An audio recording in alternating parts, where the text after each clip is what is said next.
Olá, boa tarde a todos e todas.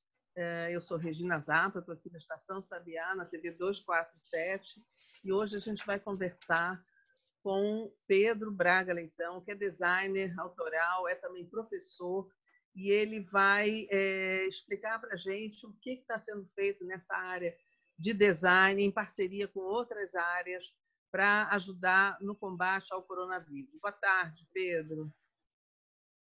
Boa tarde, Regina. Muito obrigado. Tá bem. Que bom que você está aqui com a gente. Eu queria que você começasse me explicando o que está acontecendo. Que coletivo é esse que você e outras pessoas juntaram, que é um coletivo multidisciplinar, para buscar soluções nesse momento em que está todo mundo tentando ajudar a, pelo menos, deixar que a crise venha menos pesada, né? Certo. Bom, vamos lá. A gente começou o coletivo há mais ou menos um mês, né? Na metade de março, ali. Somos todos designers de produto, né? Naquele início. Todos amigos, já trabalhamos juntos, alguns, já estudamos juntos ou damos aula também, né? São instituições acadêmicas. E a gente se mobilizou, né? Há mais ou menos um mês, como uma força-tarefa para trabalhar em cima de soluções de EPIs, né, de equipamentos de proteção individual. E a gente foi aglutinando forças e pensamentos de outras áreas que a gente enxerga como extremamente importantes, né, de conhecimento, para compartilhar conhecimento e buscar soluções. Então, nesse um mês, a gente conseguiu trazer pessoas profissionais da área da saúde, né, alguns trabalham na Fiocruz, por exemplo, outros são médicos na UFRJ, no Hospital Universitário, e a gente se colocou como uma força-tarefa auxiliar, né? A força-tarefa que está sendo comandada pela PUC, pela UFRJ, entre outras instituições, né? Também nesse trabalho de desenvolvimento de EPIs.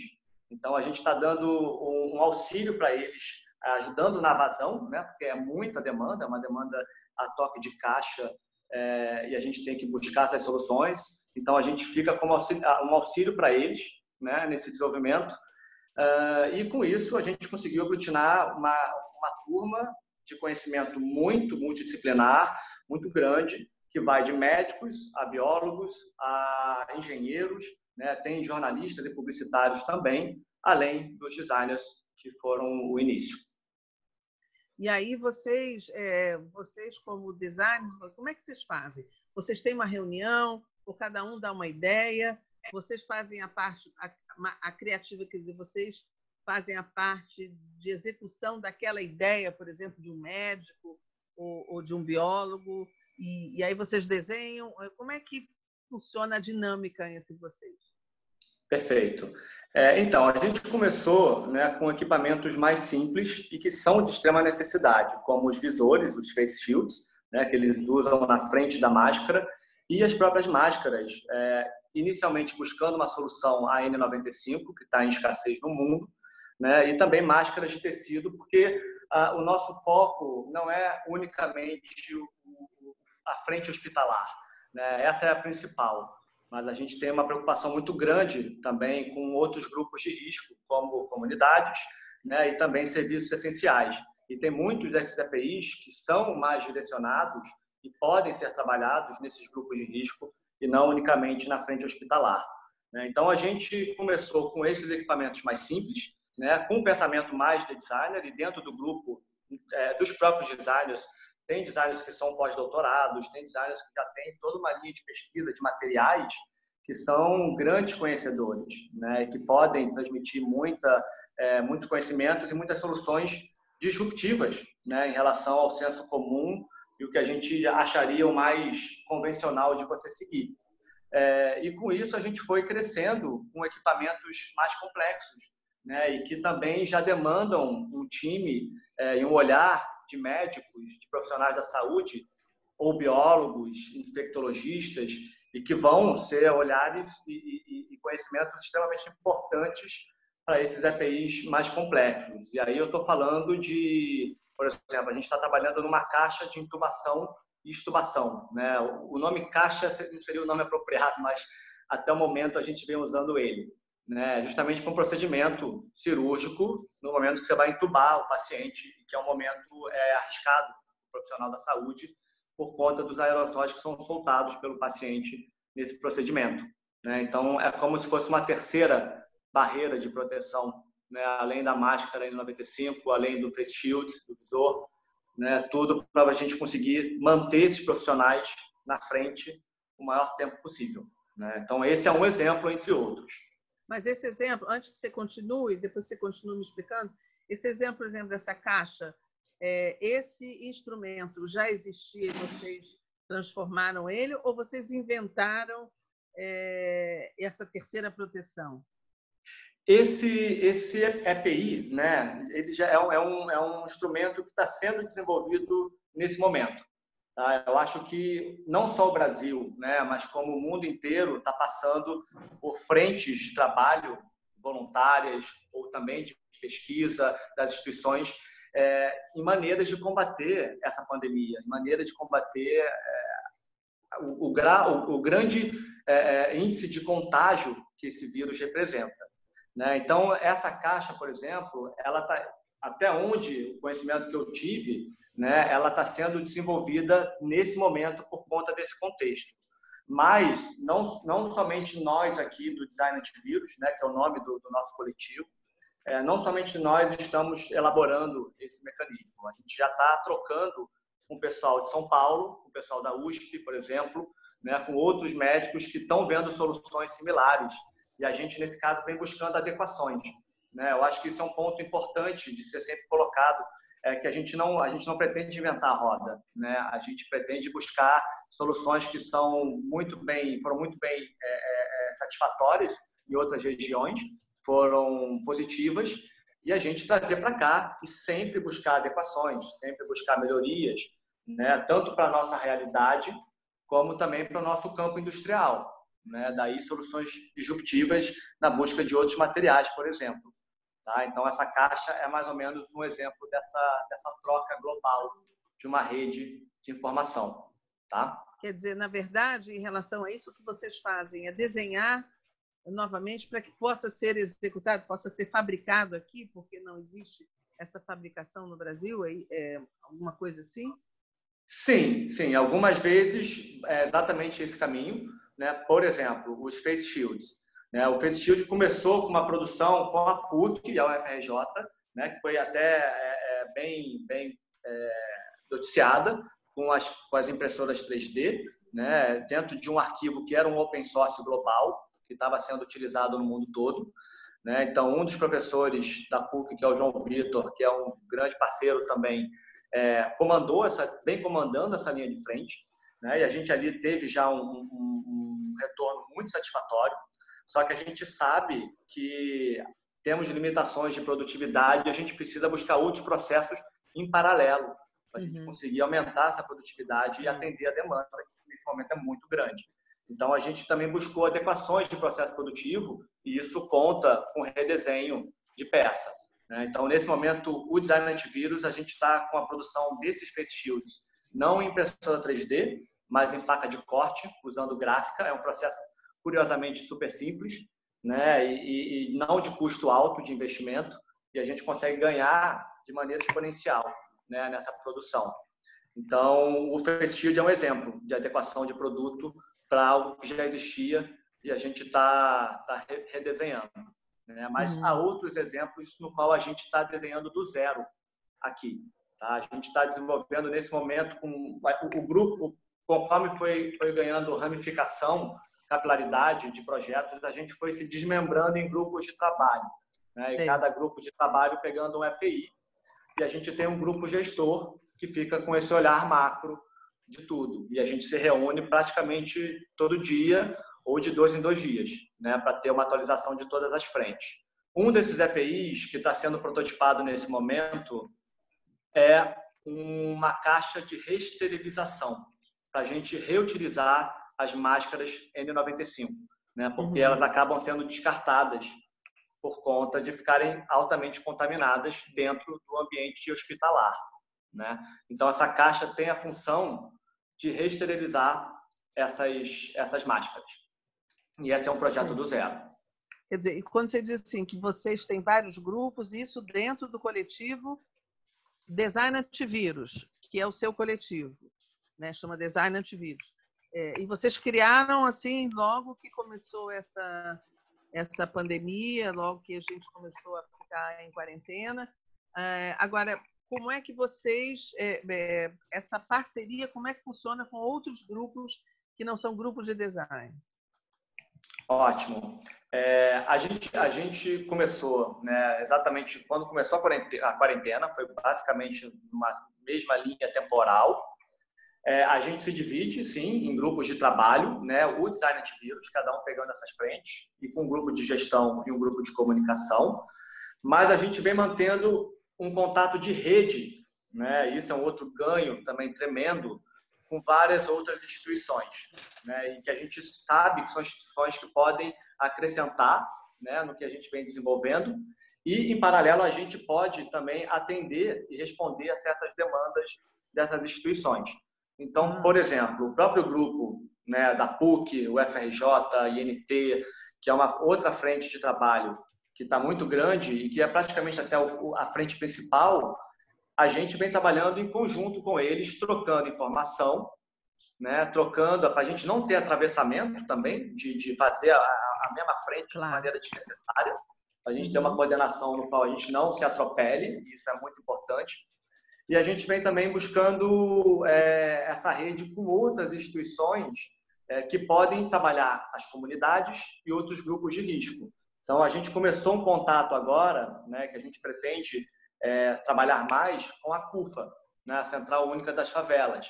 A gente está em contato agora com o Instituto Igarapé, que faz um trabalho fantástico também na área de segurança pública, né, e também com o sistema presidiário, né, que é um outro foco de atenção muito importante para a gente ter, né, tanto as comunidades quanto o sistema prisional, pelo contexto dessas regiões de alta densidade demográfica, né, e de você ter condições ali de saneamento que ficam muito precárias frente a um contexto de pandemia, né? Então, esses grupos, por exemplo, são grupos que a gente está agora articulando, né, para formar uma frente de rede maior, né, e que trabalhe de maneira integrada. Tá? Agora, desculpa, eu não entendi. Você falou que tinha um grupo que era a frente principal. Não sei se era USP, eu não me lembro agora. Certo. Mas... A gente vem... Desculpa. Não, mas aí vou só para você me lembrar isso, mas aí você falou várias coisas interessantes. Trabalho junto com a CUFA, eu trabalho fazer alguma coisa com os presidiários ou para os presidiários. Então, isso envolve assim, a criação, a execução e depois a distribuição. Então, como é que são essas etapas? E me explica também, quer dizer, são várias perguntas, né? Como é que vocês fazem com a CUFA, a parceria com a CUFA e depois a história dos presidiários?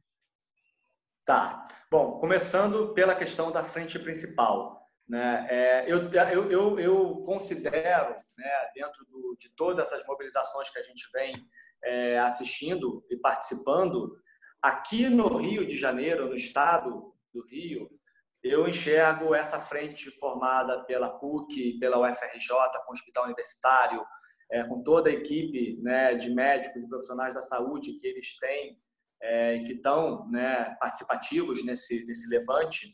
E no caso da PUC, com todo o conhecimento que a PUC também pode exercer do meio acadêmico, né, e aí, curiosamente, né, com a área do design sendo um agente extremamente importante de criatividade e inovação dentro disso tudo, a gente vem chegando eles como um agente principal dentro dessas frentes e que eles, de certa maneira, conseguem nos dar acesso, o que é muito importante, à parte técnica, de olhar técnico e avaliação técnica também que está sendo desenvolvido.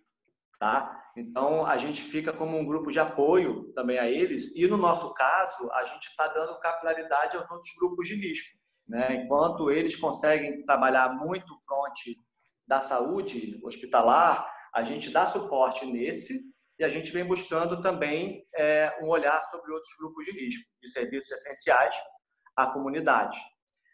E aí, como é que isso vem acontecendo, né? A gente tem essa demanda de EPIs, que é uma das demandas que, por exemplo, o grupo de risco das comunidades precisa, né? Porque aquela pessoa, naquele contexto, ele além do EPI, ele precisa também de suporte de produtos de higiene, ele precisa de suporte da parte de alimentação, entre outros, né? E o nosso grupo, a gente vem buscando trabalhar nesse lado do EPI, né? E a gente vem tentando, de maneira com outros agentes, com outros possíveis parceiros, conseguir atender de forma mais abrangente essas necessidades, por exemplo, da comunidade. E aí entra a CUFA, né, por exemplo, como um coordenador que tem capilaridade a nível Brasil, por exemplo, para fazer essa coordenação, né? E a gente começou esse contato com eles agora. O Instituto Igarapé, por exemplo, ele tem todo esse trabalho, a mediação no estado do Rio, das medidas na área de segurança pública e justiça.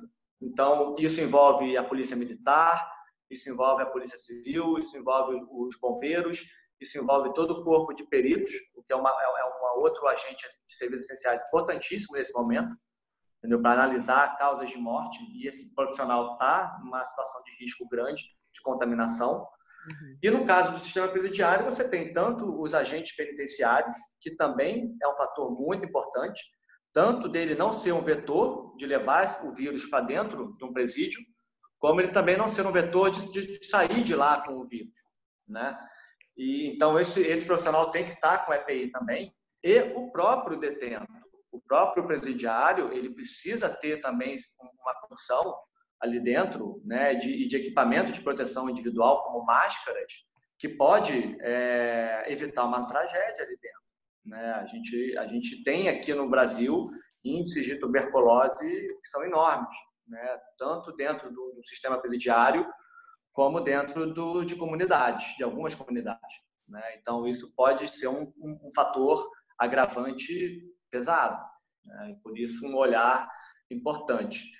Para fechar todas as pontas, a gente tem um lado que é muito importante, que é da produção, né? A gente tem a pesquisa e desenvolvimento, que trabalha a elaboração desses EPIs, mas a gente precisa do lado da produção com a indústria, né, e pequenos industriais locais para poder viabilizar esses EPIs, né? E um dos pensamentos que a gente vem tendo e vem trabalhando é também fomentar e buscar maneiras da gente fazer o pequeno industrial local, o pequeno gráfico, a pequena indústria têxtil, conseguir gerar esses EPIs e ter uma fonte de receita nesse momento, né? Então, uma Firjan, por exemplo, uma BIT, todas essas associações e federações também estão participativas nisso tudo, né? E a gente vem buscando esses pequenos profissionais também, tá? E a gente fecha tudo, a cadeia toda. Entendi.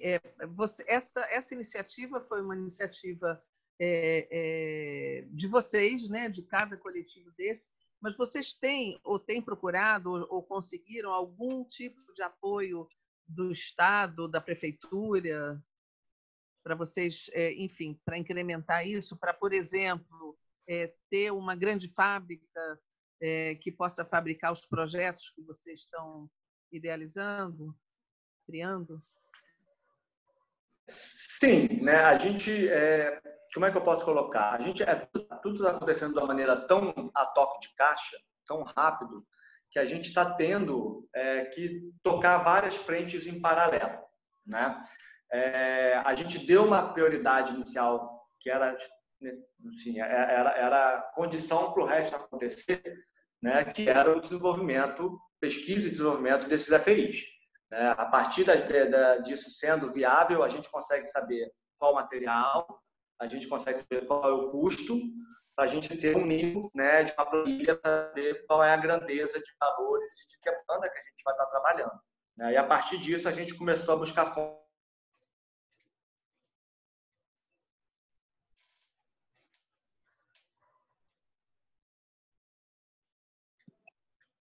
Acho que agora está voltando. Está voltando. Voltou? Pronto, Você vamos lá. voltou meio de cabeça para baixo. Isso. Peraí, deixa eu aqui. Deixa eu ver se vai entrar. Agora foi, né? Pronto, agora foi. Você estava falando? Então, aí fechada essa primeira necessidade da gente ter, né, uma ideia do que vai ser o EPI, qual material que a gente está usando, qual é o aproveitamento dessa matéria-prima, a gente consegue montar uma planilha, né, de custo para saber qual é a cifra que a gente está precisando e qual a matéria-prima que a gente está precisando. E a partir disso, a gente começou a trabalhar as outras frentes, né, buscando tanto parcerias com a indústria, né, isso tem sido algo muito bonito de acompanhar, né, a solidariedade de como um todo, a gente vem vendo, vem acompanhando, né, de industriais mexendo no seu parque industrial, oferecendo sua mão de obra e seu maquinário para poder contribuir, né, às vezes de maneira integral, às vezes havendo uma necessidade de custeio de mão de obra, o que eu acho extremamente normal e necessário, inclusive, para a gente poder manter essa economia também girando de alguma maneira. E a gente começou a ter tanto iniciativas de pessoas físicas com doações e de algumas instituições que montaram crowdfundings, por exemplo, para levantar doações, seja de outras pessoas jurídicas. A gente está vendo muitas empresas também querendo contribuir, né, fazendo doações em cima de custeio desses EPIs. E a gente tem, por exemplo, no estado, a Firjan sendo um grande player ativo, parceiro nisso tudo, né? Tanto a Firjan, o Sebrae, por exemplo, né? Um Sistema S buscando maneiras de ajudar. Eu venho acompanhando o grupo da moda, né? Também junto com a BIT, isso Rio, São Paulo e fora desse eixo também, se articulando da maneira que eles podem, né? Para contribuir.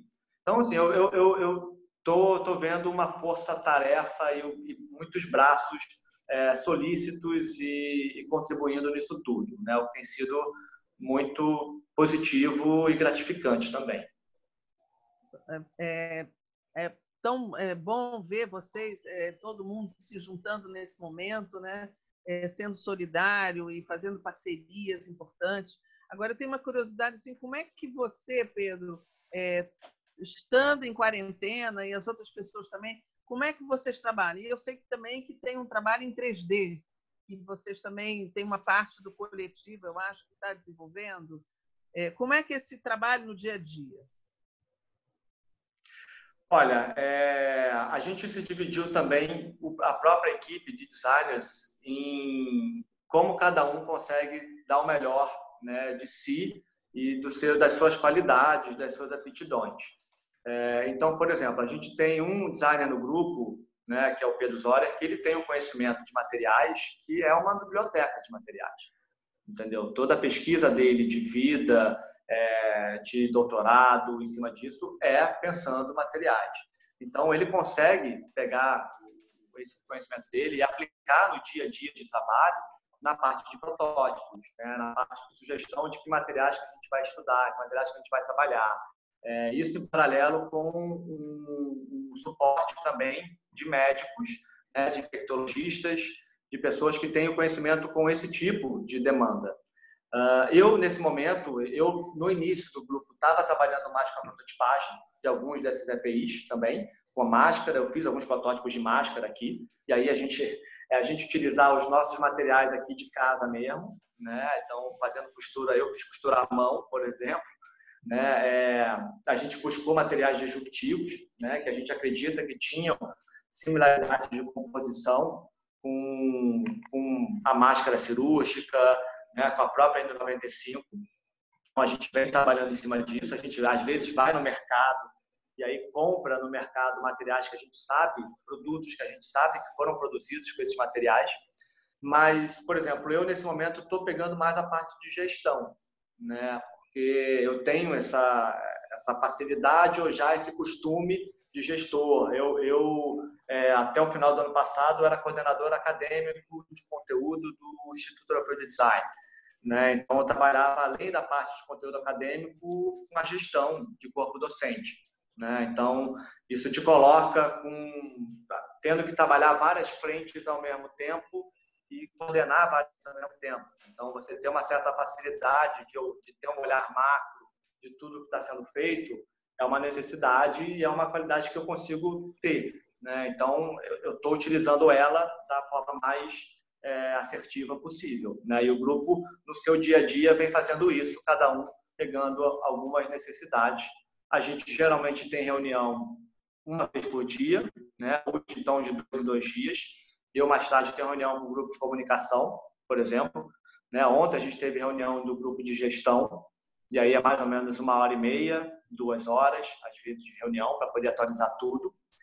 E o resto do dia é articular toda essa rede que a gente vem conversando, articular a produção, né? Eu estava ontem, tocando produção com indústria, no caso, uma gráfica de Shield. A gente produziu 400 visores na sexta-feira, foi uma primeira produção piloto, né? O material chegou ontem, uma parte da matéria-prima que a gente pediu. A gente está fazendo a solicitação da outra hoje, que deve provavelmente chegar amanhã, uma parte. E a gente pretende, até sexta-feira, eu acredito, bota sexta, segunda-feira, tá com mais ou menos uns 3.000 visores produzidos, né, já para doação. E a gente vem articulando também a parte de máscara nesse momento, máscara facial, essa direcionada para os grupos de risco. Essa não é direcionada para o meio hospitalar. Tá? Para o meio hospitalar é a N95, que a gente está com a PUC numa frente similar à nossa, e a gente vem trocando, tentando buscar uma maneira de produzir a N95. Pô, é fantástico. Vocês criaram realmente uma empresa com administração, com gestão, com tudo, e cada um fazendo a parte que que tem mais hábito de fazer, ou mais talento para fazer. É incrível isso. E eu queria fazer 2 perguntas, a gente está com um pouquinho de tempo agora para finalizar. A primeira é só assim, uma coisa rápida, assim, que tipo de material, por exemplo, vocês encontram para fazer a máscara, ou que seja melhor ou razoável, para fazer a máscara para o grupo de risco, não a máscara mais profissional. E queria terminar, isso aí é uma perguntinha mais rápida, assim, curiosidade minha. E para terminar, queria que você me falasse, e depois de que acabar a crise, depois que isso tudo passar, de que forma que toda essa rede que vocês criaram pode continuar a funcionar e de que forma ela pode ser útil cada vez mais. Ótimo, ótimo. Eu vou pedir só você me recapitular a primeira pergunta agora. Não, que tipo de material que você fala que vai no mercado e vê material para fazer as máscaras para as pessoas de risco, os grupos de risco, não aquelas profissionais. Então, a gente está trabalhando com 2 EPIs, principalmente para os grupos de risco, né? São as máscaras e os visores, os face shields. E a gente vem buscando trabalhar isso de algumas maneiras diferentes para a gente aumentar a capilaridade, né? Então, uma delas é com uma produção mais industrial, né? Os visores gráficas, por exemplo, as facas de corte e as máscaras com rede de costureiras, né? Essas a gente vem trabalhando com alguns tipos de matérias-primas, tá? E a gente vai trabalhando elas de acordo com a disponibilidade no mercado, porque isso está sendo um problema agora, né, de escassez de matéria-prima. Então, por exemplo, para os visores, a gente tem dado prioridade de um material chamado PETG, né? É um polímero, ele tem a possibilidade de ser produzido em faca, pode ser beneficiado em faca de corte, né? E ele tem uma qualidade de transparência que, para a área hospitalar, é muito bem-vinda para o procedimento cirúrgico, né? Então, um PETG, a gente tem a preferência de destinar para o meio hospitalar. Uma outra possibilidade de matéria-prima é o acetato, né? O acetato também é um polímero que pode ser usado com esse tipo de processo, né? E ele funciona para desenvolvimento de visor. Ele tem uma transparência não tão boa quanto o PETG. Então, esse a gente já estaria dando um direcionamento maior para grupos de risco. E aí você tem, por exemplo, agentes comunitários de saúde, né, que trabalha na UPA, que trabalha na clínica da família, em comunidades, e faz aquele trabalho de campo, né, de identificar pessoas que estejam doentes, para fazer isolamento e tudo mais. Então, esses, por exemplo, poderiam utilizar o acetato, né? E, curiosamente, a gente vem fazendo também manuais, né, que sejam manuais faça você mesmo. A gente está com já 2 manuais prontos, um de visor e outro de máscara. E esses manuais, a gente está tanto liberando eles nas nossas páginas, né, como a gente tem também enviado para o WhatsApp e para parte dessa rede que a gente vem montando, né, de comunidades.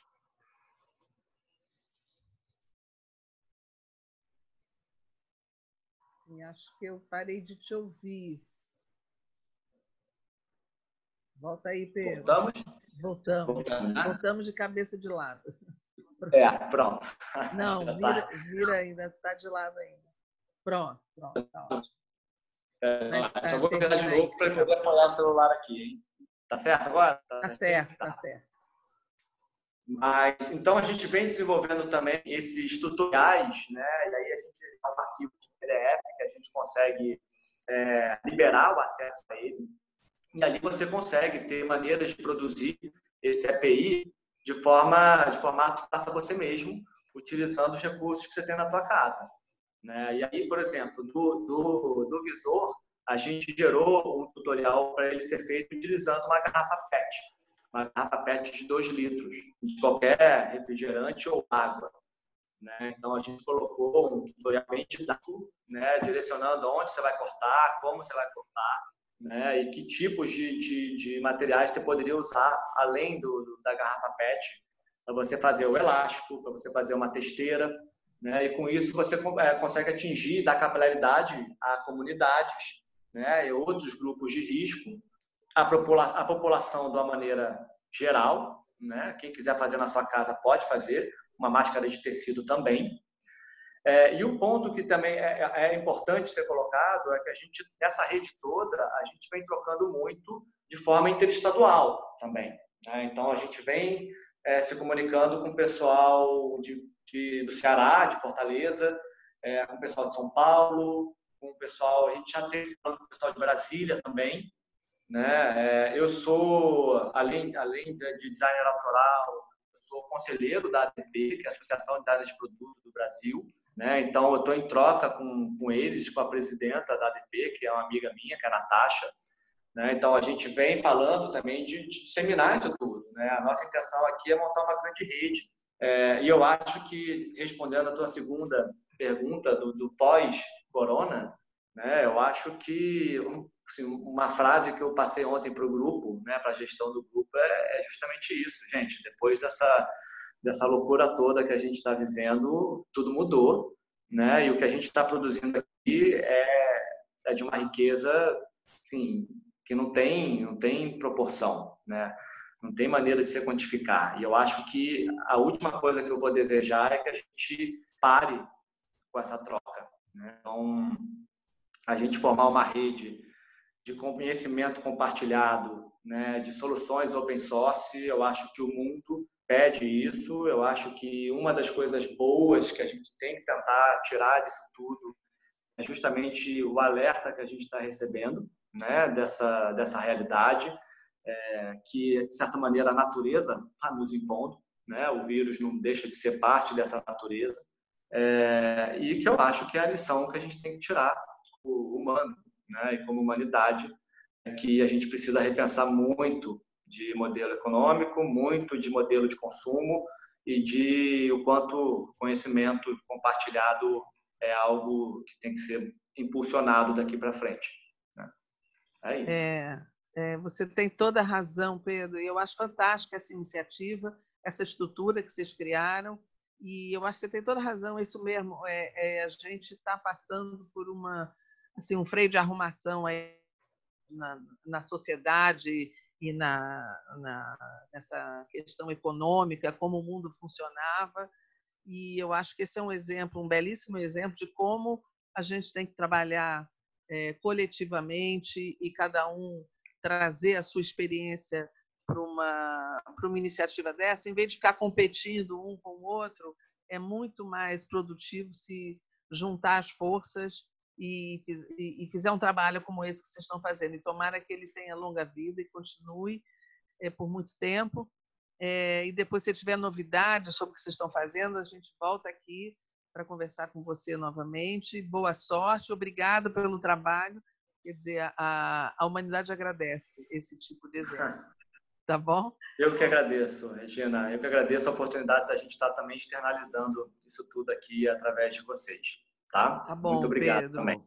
Um grande abraço e até a próxima. Um grande abraço a todos que estavam aqui assistindo a gente e que esse exemplo tenha servido também para todo mundo entender a importância do coletivo. Tá bom? Tchau, gente. Até a próxima. Beijão. Tchau, tchau. Tchau, tchau.